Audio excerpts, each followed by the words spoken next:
మళ్ళీ కొత్త కాన్సెప్టా? అయ్యేటి బాబాని కలిసాం. ఆయన వయసు దగ్గర గుడికలు ఇచ్చారా?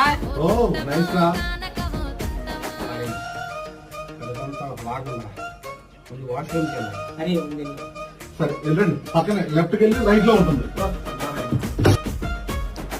అయితే ఇప్పుడు పని చేస్తే ఇవి తినేస్తే వాళ్ళకంటే యంగ్ అయిపోతాను.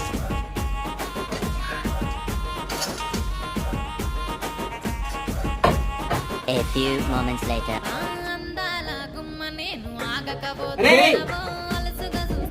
ఒక్కరి తింటేనే 5 ఏళ్ళు దొరుకుతారా? నువ్వు ఎన్ని తిన్నావురా నాయన? ఎంత పని చేసావురా? నీ ఇంట్లో వాళ్ళకి సమాధానం ఏం చెప్పాలరా?